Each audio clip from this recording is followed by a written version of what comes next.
ഇവിടെയുള്ള പോലീസുകാരുടെ അമ്മ ഒരു സഹോദരിക്കാണ് ഈ ഗതി വന്നതെങ്കിൽ ഈ പറയുന്ന NGO അസോസിയേഷൻ നേതാക്കന്മാരുടെ സഹോദരിക്കാണ്, ഭാര്യക്കാണ്, അമ്മക്കാണ് ഈ ഗതി വന്നതെങ്കിൽ ആലോചിച്ചത്. അവരെന്താ വിളിച്ചു? അവരെ ചുറ്റും കൂടിയിട്ട് ഭീഷണിപ്പെടുത്തി ടോർച്ചർ ചെയ്ത, മാനസികമായി പീഡിപ്പിച്ച, അവരെ നിത്യരോഗിയാക്കി മാറ്റി 30 വർഷം ഈ മെഡിക്കൽ കോളേജിൽ നിസ്തരമായി പ്രവർത്തിച്ച ഒരു ഡോക്ടറെ ഇത് പൊറുക്കില്ല ഈ നാട്, ഇത് മറക്കില്ല ഈ നാട്, ഇത് ആവർത്തിക്കാൻ അനുവദിക്കില്ല ഈ നാട്. അവരുടെ വികാരം നിങ്ങൾ മനസ്സിലാക്കണം. അല്ലാതെ ഞങ്ങൾ ഇവിടെ വന്ന് ഒരു പ്രസംഗം നടത്തി നാമജപം ജപിച്ച് പോകാൻ വന്നവരല്ല. ഒരു കാര്യം പറഞ്ഞാൽ ആ കാര്യത്തിലൂടെ തീരുമാനമെടുക്കാൻ പ്രാണിയുള്ള, കരുത്തുള്ള, ശേഷിയുള്ള പ്രസ്ഥാനമാണ് communist party of India Marxist എന്ന് നിങ്ങൾക്കറിയാം. ഇനി അറിയാത്തവരായി ആരെങ്കിലും ഉണ്ടെങ്കിൽ നിങ്ങൾക്ക് അറിയേണ്ട സമയത്ത് അതറിയും എന്ന് മാത്രമേ ഞങ്ങൾ സൂചിപ്പിക്കാനുള്ളൂ. പാർട്ടി തയ്യാറാക്കി വന്ന അനിതര സാധാരണമായ സാഹചര്യത്തെക്കുറിച്ച് സ്വാഗതം പറഞ്ഞ സഖാവ് ശ്രീധരൻ, അതുപോലെ സന്തോഷം ഉദ്ഘാടനം ചെയ്ത സഖാവ് KK രാമകൃഷ്ണൻ വളരെ വിശദമായി ഇവിടെ സംസാരിക്കുന്നു. 2019 Pariyaram medical college Kannur government medical കോളേജായി സർക്കാർ മെഡിക്കൽ കോളേജായി മാറി. കഴിഞ്ഞ 7 വർഷക്കാലം ഇടതുപക്ഷ ജനാധിപത്യ മുന്നണി സർക്കാർ ഭരിക്കുന്ന ഘട്ടത്തിൽ നമ്മുടെ ഈ മെഡിക്കൽ കോളേജ് ഏതെങ്കിലും ഒരു ജീവനക്കാർക്കും, ഡോക്ടർമാർക്കും, പാരാമെഡിക്കൽ സ്റ്റാഫുകൾക്കും ഇത്തരത്തിലുള്ള എന്തെങ്കിലും ഒരു അനുഭവം ഈ മെഡിക്കൽ കോളേജിൽ ഉണ്ടായിട്ടുണ്ട്? ആരെങ്കിലും അന്യായമായി സ്ഥലം മാറ്റാൻ ആരെങ്കിലും ഇടപെട്ടിട്ടുണ്ടോ? ഏതെങ്കിലും ഡോക്ടറെ OP-യിൽ വെച്ച് കൈകാര്യം ചെയ്യും എന്ന് ഭീഷണിപ്പെടുത്തിയ എന്തെങ്കിലും ഒരു സംഭവം ആർക്കെങ്കിലും ചൂണ്ടിക്കാണിക്കാൻ വേണ്ടി കഴിയും? ഇവിടെ എന്താ നടക്കുന്നത്? കഴിഞ്ഞ 4-ാം തീയതി റിസൾട്ട് വന്നു, May 4-ാം തീയതി. പിന്നെ കോൺഗ്രസ് നേതാക്കന്മാർ ഇവിടത്തേക്ക് വരികയാണ്. ആദ്യം വന്നത് കടന്നപ്പള്ളിയിലെ ചോട്ട നേതാക്കന്മാർ, അത് കഴിഞ്ഞപ്പോ ബ്ലോക്ക് നേതാക്കന്മാർ, പിന്നെ ഇവിടെ മത്സരിച്ച സ്ഥാനാർത്ഥിയും കൂട്ടാളികളും. അവർ വരുന്നു, പ്രിൻസിപ്പലിനെ തിരിക്കുന്നു, നിർദ്ദേശം കൊടുക്കുന്നു. ചിലർ പറയുന്നത് കടന്നപ്പള്ളിയിലെ മണ്ഡല സെക്രട്ടറിയുടെ ഒരു ചെയർ, കോട്ടയം MLA-ക്ക് മറ്റൊരു ചെയർ. അവർ പറയും അത് പ്രിൻസിപ്പൽ അനുസരിക്കണം, അത് സൂപ്രണ്ട് അനുസരിക്കണം. അനുസരിച്ചില്ലെങ്കിലോ അവരുടെ ഭീഷണിയാണ്.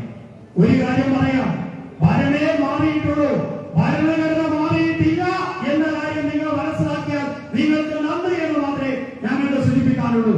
ഭരണമാറ്റം കേരളത്തിൽ സ്വാഭാവികമാണ്. 5 വർഷം കഴിഞ്ഞാൽ ചിലപ്പോൾ മാറും, ചിലപ്പോൾ മാറാതിരിക്കും. പക്ഷെ ഭരണം മാറി എന്നുള്ളതുകൊണ്ട് ഞാൻ DME ആണ് എന്ന് സ്വയം പറഞ്ഞ് NGO അസോസിയേഷൻ ലേബലിൽ ഏതെങ്കിലും നഴ്സിംഗ് അസിസ്റ്റന്റ് ഇവിടെ നിയമവിരുദ്ധമായി എന്തെങ്കിലും കാര്യം ചെയ്യാൻ തുനിഞ്ഞിറങ്ങിയാൽ അവരോട് ഞങ്ങൾക്ക് പറയാനുള്ളത് ഇത് ഞങ്ങളുടെ താക്കീതാണ്. ആ താക്കീത് നിങ്ങൾ മനസ്സിലാക്കുക. ഇവിടെ OP-യിൽ വെച്ച് ഒരു ഡോക്ടർക്ക് നേരെ അന്യായമായി നിങ്ങളുടെ കൈ ഉയർന്നാൽ, നിങ്ങളുടെ തെറ്റായ ഒരു അസഭ്യം വന്നാൽ അത്തരക്കാരനെ മാതൃകാപരമായി എന്ത് ചെയ്യണം എന്ന് നാട്ടിലെ ജനങ്ങൾക്കറിയാം. ജനങ്ങൾ തുനിഞ്ഞിറങ്ങിയാൽ അവർ ഒപ്പമായിരിക്കും ഈ ജനകീയ പ്രസ്ഥാനം എന്ന് ഓർമ്മപ്പെടുത്താനാണ് ഇത്തരമൊരു മാർച്ചുമായി ഞങ്ങൾ മുന്നോട്ട് കൊണ്ടുപോകുന്നത്. ഇവിടെ ഡോക്ടർ അനുഭവം ആ ഡോക്ടർ NGO അസോസിയേഷന്റെ നേതാവ് 3 പേർ വളരെ മോശമായി സംസാരിച്ചു. എങ്ങനെയാ ഭീഷണിപ്പെടുത്തി ഒരു സ്ത്രീയുടെ വ്യക്തിത്വത്തെ ബാധിക്കുന്ന വിധത്തിൽ അസഭ്യം പറഞ്ഞു, ഭീഷണിപ്പെടുത്തി, മാനസിക സമ്മർദ്ദമുണ്ടായി, ആദ്യാപ്രസവമുണ്ടായി. 4 ദിവസം ഇന്റൻസീവ് യൂണിറ്റിലായി പോകരുത്. എന്നിട്ട് നടപടിയില്ല. നമ്മളെ തടയാൻ ഇവിടെ പോലീസ് ഉണ്ട്, കുറച്ച് അപ്പുറത്തുനിന്നേ തടയാൻ പോലീസ് വമ്പിച്ച ഉത്സവമുണ്ട്. ആ പോലീസിനെ ഞങ്ങൾ പറയുന്നു, വൈസ് പ്രിൻസിപ്പൽ അഥവാ പ്രിൻസിപ്പലിന്റെ ചാർജുള്ള ഇവിടുത്തെ സ്ഥാപന മേധാവിക്ക് ഡോക്ടർ രാധാമണി രേഖാമൂലം പരാതി കൊടുത്തിട്ടുണ്ട്. ആ പരാതി മൂർത്തമായ പരാതിയാണ്, അമൂർത്തമായ പരാതിയല്ല. ആരാണ് ഭീഷണിപ്പെടുത്തിയത്? 3 പേരുടെ പേര് പറഞ്ഞിട്ടുണ്ട്. അതിൽ ഓരോരാളും എന്താണ് ചെയ്തത് എന്ന് വിശദമായി വിശദീകരിച്ചിട്ടുണ്ട്. നിങ്ങൾക്കറിയാം, നിർഭയ കേസിന് ശേഷം സ്ത്രീകൾക്കെതിരായ അതിക്രമങ്ങൾ തടയാനുള്ള നിയമത്തിൽ മാറ്റം വരുത്തിയിട്ടുണ്ട്. ആ നിയമത്തിന്റെ വ്യവസ്ഥകളിൽ കടുപ്പം വന്നിട്ടുണ്ട്. അതനുസരിച്ച് ആ പരാതിക്ക് ആധാരമായ കാര്യം നോക്കിയാൽ 3 വർഷം മുതൽ 7 വർഷം വരെ ശിക്ഷിക്കാവുന്ന കുറ്റമാണ് ഇന്ത്യ അസോസിയേഷന്റെ 3 നേതാക്കന്മാരെ ഭാഗത്തുണ്ടായിരിക്കുന്നത്. ഒരു പരാതി ഇവിടെ കിട്ടിയാൽ ആ പരാതി DMDക്ക് കൈമാറണം. ഒരു മിനിറ്റ് ഇവിടെ വൈദ്യുതികം പറയില്ല. അതോടൊപ്പം സ്ത്രീകൾക്കെതിരായി ഒരു പരാതി ഉണ്ടായാൽ കൺസേൺ പോലീസ് സ്റ്റേഷനിലേക്ക് അത് കൈമാറണം. നിങ്ങൾക്കറിയാലോ, നമ്മൾ ഇവിടെ തന്നെ പരിഹാര പോലീസ് സ്റ്റേഷന്റെ പരിധിയിൽ സംഭവം ഉണ്ടായി. എന്നിട്ട് എന്ത് സംഭവിച്ചു? ഒരു പാവ ഹെഡ് മാസ്റ്റർ, ആ ഹെഡ് മാസ്റ്ററിന് പരാതി കിട്ടിയപ്പോ ആ പരാതിയെ കാണുന്നുണ്ടോ എന്ന് അന്വേഷിക്കാനുള്ള സമയത്തു അതിന്റെ പേരിൽ ഇതേ പോലീസ് ആ ഹെഡ് മാസ്റ്ററിനായി നടപടിയെടുത്തിട്ടുണ്ട്. ഞങ്ങളുടെ CI ഉണ്ട്, ഉത്തരവാദപ്പെട്ട പോലീസ് ഓഫീസർമാരുണ്ട്. അവരോട് പറയുന്നു, ഈ വൈസ് പ്രിൻസിപ്പൽ ഈ പരാതി പോലീസിന് കൈമാറിയിട്ടുണ്ടോ ഇല്ലെങ്കിലോ ഇപ്പൊ അവസരമായി സ്വാഭാവികമായും നടപടി ആർക്കെതിരെ വേണം? വൈസ് പ്രിൻസിപ്പൽക്കെതിരെ വേണം. അത് A ആയാലും B ആയാലും അവർ വ്യക്തിപരമായ പ്രശ്നമില്ല, അവർക്കെതിരെ നടപടി എടുക്കേണ്ടി വരും. അതുകൊണ്ട് ഇവിടെ ഞങ്ങളെ പറയാൻ ഞങ്ങൾ എന്തായാലും തീരുമാനിച്ചു വന്നവർ എവിടെ നിൽക്കും ഞങ്ങൾക്കറിയാം, എവിടെ വരെ പോകണമെന്നും ഞങ്ങൾക്കറിയാം. അല്ലാതെ ആശുപത്രിക്കകത്ത് പ്രശ്നം ഉണ്ടാകാമെന്നവരല്ല. പക്ഷെ ഇവിടെ നിയമം അത് പരിപാലിക്കപ്പെടണം, നീതി നടപ്പാക്കപ്പെടണം. അതിനുവേണ്ടി ഈ പരാതിയുടെ പേരിൽ ഇവിടുത്തെ 3 ഇന്ത്യ അസോസിയേഷന്റെ ക്രിമിനലായ നേതാക്കൾക്കെതിരെ നടപടി സ്വീകരിക്കണം. അതാണ് ഞങ്ങൾ പറയാനുള്ളത്.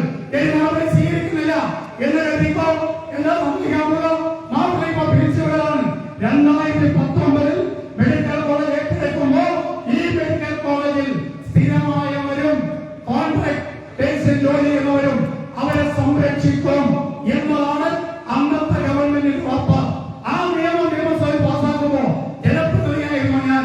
അതിനകത്ത് വ്യക്തമായി അർത്ഥസംഖ്യക്കിടയില്ലാത്ത വിധം അന്നത്തെ ആരോഗ്യമന്ത്രി ബഹുമാനപ്പെട്ട ശൈലജ ടീച്ചർ വ്യക്തമാക്കിയ കാര്യമുണ്ട്. 2019 ആ ഇയർ കണക്കാക്കി അതിനു മുമ്പ് അതുവരെ നിയമം വരുന്നതുവരെ ഇവിടെ കോൺട്രാക്ടായി ജോലി ചെയ്യുന്നവർ അവരെ എല്ലാവരെയും നിലനിർത്തുമെന്നാണ്.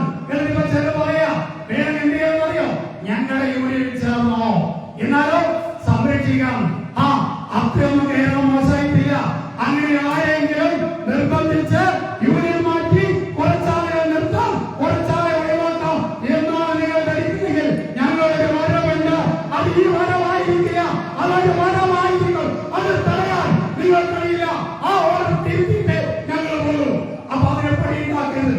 അതാണ് ഞങ്ങൾ പറയാൻ കാര്യം. പിന്നെ ഇവിടെ വന്നവരാരും എല്ലാ തെറ്റായ വഴിയിലൂടെ വന്നതല്ല, ഓരോ മണിച്ചിറങ്ങി വന്നവരല്ല. ഇവിടെ ജോലി ചെയ്യുന്ന എല്ലാവരും വ്യവസ്ഥാപിതമായ മാർഗത്തിലൂടെയാണ്.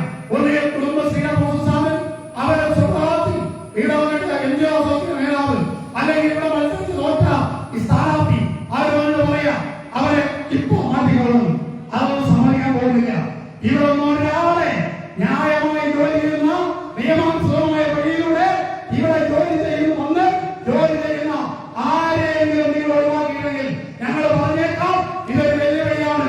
ഒരു ഭീഷണിയാണെങ്കിൽ പാവപ്പെട്ട മനുഷ്യന്റെ കണ്ണീര് വീഴാതിരിക്കാൻ ഇച്ചിരി ഭീഷണിയാണെങ്കിൽ ഭീഷണി കൂട്ടിക്കോ.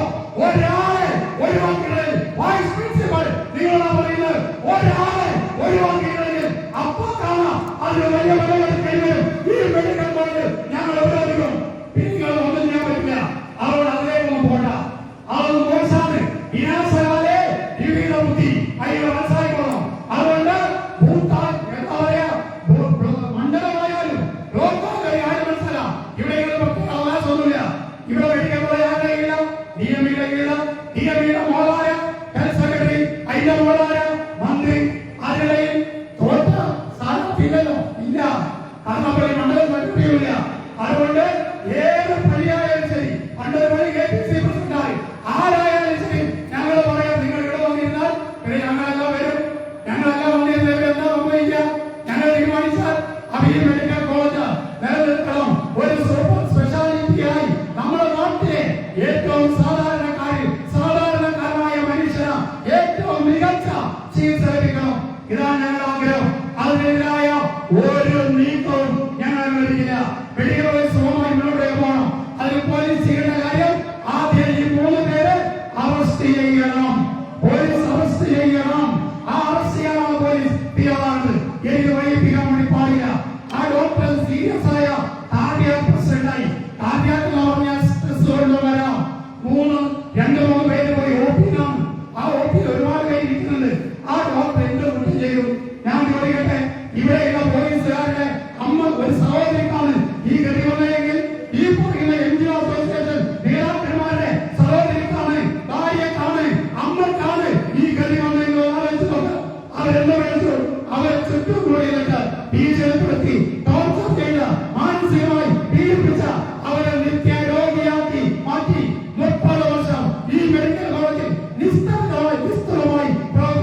ഈ നാട് ഇത് മറക്കില്ല.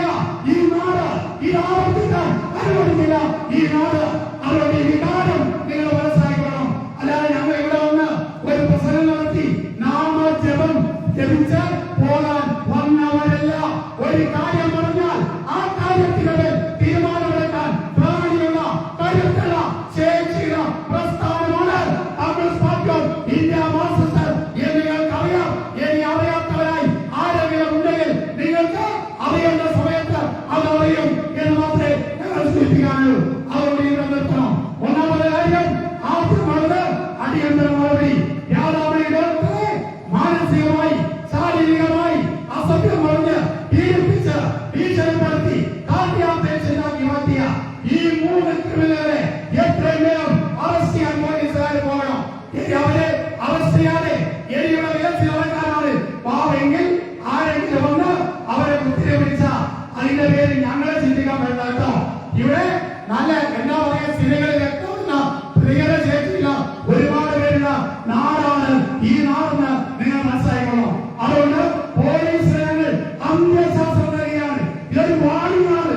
എന്താ വാണിയാണ്? ടീച്ചർക്കെതിരായി ഇപ്പോൾ ഈ ഡോക്ടർക്കെതിരായി ഉണ്ടായ പരാതി ഉണ്ടായ സംഭവത്തിലെ പരാതിയുടെ അടിസ്ഥാനത്തിൽ IPC ഭാരതീയ ന്യായ സംഹിത BNS അടിസ്ഥാനപ്പെടുത്തി അടിയന്തരമായി നടപടി നിങ്ങൾ സ്വീകരിക്കണം. നമ്മൾ നോക്കാം, നമ്മളൊക്കെ ഈ നാട്ടിലെവരാണ്. ഞങ്ങൾ ഒരു മാസമല്ല നിരവധി മാസം നടത്താനും ഞങ്ങളുടെ പാർട്ടിക്ക് ഒരു വർഷമില്ല. തെരഞ്ഞെടുപ്പ് തോന്നിയുണ്ടാവും പല മാർച്ച് നടത്താനും ഞങ്ങളെക്കാൾ ചെയ്ത ഓരോ പ്രസ്ഥാനവും ഇന്ന് ഇവിടെ ഇല്ലാതെ നിങ്ങൾ മനസ്സിലാക്കണം. അതുകൊണ്ട് ഒരു മാർച്ച് നടത്താൻ ഞങ്ങൾക്ക് ബുദ്ധിമുട്ടില്ല. പക്ഷെ ആ മാർച്ച് 1.5 മാർച്ചായിരിക്കും. ആ മാർച്ച് നിങ്ങൾക്ക് ബുദ്ധിമുട്ടുണ്ടാകും. അതുകൊണ്ട് അത്തരം പരിസ്ഥിതി ഉണ്ടാകരുത്. പിന്നെ പിരിച്ചവരിൽ നോക്കും, പിരിച്ചവർ വൈസ് പ്രിൻസിപ്പളോട് ഞാൻ പറയുന്നത് വ്യക്തിപരമായ ഒരു വിരോധമില്ല. പക്ഷേ ഇവിടുത്തെ NGO നേതാക്കന്മാരെ പറഞ്ഞ് ഇവരെ അടിവരയിട്ടവരെ ഒഴിവാക്കണം, ഇവരെ മാറ്റണം, ഇവരെ മറ്റേടത്തേക്ക് മാറ്റണം എന്നൊക്കെ പറഞ്ഞാൽ അനുസരിക്കാൻ ഇവര് DME അല്ല. അതുകൊണ്ട് DME പറഞ്ഞ അനുസരിച്ചോ. മറിച്ച് ഇവിടെ ഈ പറയുന്ന മെഡിക്കൽ കോളേജിൽ നിയന്ത്രണം നിലവിൽ ഇവിടെ DME കാണും. പ്രിൻസിപ്പൽ കഴിഞ്ഞാൽ DME കാണും. അല്ലാതെ ആ ഈ പറയുന്ന NGO അസോസിയേഷൻ അല്ല. അങ്ങനെ ആർക്കും തീരുമാനം കൊടുത്തിട്ടില്ല. നിയമം വഴിപോലെ പോകുമെങ്കിൽ നമ്മൾ നിയമത്തിനൊപ്പാണ്. ഏത് നിയമം വഴിപോലെ പോകില്ല. പോലീസും അതുപോലെ ഇവിടെ അധികരും ചിലർക്ക് അനുകൂലമായി പക്ഷപാതപരമായി വിവേചനപരമായി നിലപാട് സ്വീകരിച്ചാലും പിന്നെ നിങ്ങൾക്ക് ഞങ്ങളെ കാണാം. അത് ഏതാണ് കിങ്ങിലെ മോഹൻലാൽ മമ്മൂട്ടിയെ പോലെ പെരുമാറാൻ ഞങ്ങൾക്ക് അറിയാവുന്നവരാണ്. അതുകൊണ്ട് ഞങ്ങളെ കൊണ്ട് പണി ഉണ്ടാക്കരുത്, ഞങ്ങളെ കൊണ്ട് ജോലി ഉണ്ടാക്കരുത്. മെഡിക്കൽ കോളേജ് സുഗമമായി മുന്നോട്ട് പോകണം. അതിന് അന്തരീക്ഷം ഒരുക്കണം. അതിനെതിരായ ഏത് നീക്കത്തെയും സർവശക്തിയും എടുത്ത് നുള്ളിക്കളയുന്ന ആസന്നിഗ്ധമായി പ്രഖ്യാപിച്ചുകൊണ്ട് ഇവിടെ ഇരിക്കുന്ന സകലത്തന്മാരികൾക്കും ഈ നാടിന്റെ ശക്തമായ മുന്നറിയിപ്പിലേക്കൊണ്ട് ഈ കളി ഇവിടെ അവസാനിപ്പിക്കണം. ഈ കളി ഇവിടെ അവസാനിപ്പിച്ചില്ല എങ്കിൽ നിങ്ങൾക്ക് അതിന്റെ ഭവിഷ്യത്തുണ്ടാകും, പ്രത്യാഘാതം ഉണ്ടാകും എന്ന കാര്യം പച്ച മലയാളത്തിൽ നേരെ ചൊവ്വെ പറയാനാണ് ഞങ്ങൾ വന്നിരിക്കുന്നത്. ഇപ്പൊ പറയാനാണ്, ഇനി എപ്പോഴും പറയുന്നില്ല. അതുകൊണ്ട് ഇത് കേൾക്കുക, നിയമാനുസൃതമായി കാര്യങ്ങൾ നടക്കട്ടെ, നടക്കുമെന്ന് ഉറപ്പാക്കുക. അതിന് ഉത്തരവാദിത്വമുള്ളവരെല്ലാം ആ ഉത്തരവാദിത്വം നിർവഹിക്കണം. പ്രിൻസിപ്പൽ പ്രിൻസിപ്പൽ ആകണം. അല്ലാതെ അസോസിയേഷൻ ഓഫീസിലെ ഒരു പ്യൂണാകരുത്. അങ്ങനെ ഞാൻ പറയുന്നില്ല, ലക്ഷങ്ങൾ ഉണ്ടെന്നാ പറയുന്നത്. അതുകൊണ്ട് അങ്ങനെ ആകരുത്. സൂപ്രണ്ടാകണം. മനസ്സിലായില്ലേ? അല്ലാതെ ഏതെങ്കിലും കോൺഗ്രസ് നേതാവ് പറയുന്നതനുസരിച്ച് ചെലവെടുക്കണ്ടാവില്ല. ന്യായം കോൺഗ്രസ്സുകാർ പറഞ്ഞ ചെയ്തു കൊടുത്തോ, ആര് പറഞ്ഞാലും ചെയ്തു കൊടുത്തോ. അന്യായം ചെയ്യാൻ വന്നാൽ അനുവദിക്കില്ല, അത് കണ്ടുവെക്കില്ല എന്ന കാര്യം കൂടി സൂചിപ്പിച്ചുകൊണ്ട് ഈ മാർച്ച് നടന്ന എല്ലാവരെയും അഭിവാദ്യം ചെയ്തുകൊണ്ട് വാക്കുകൾ ചേർക്കുന്നു.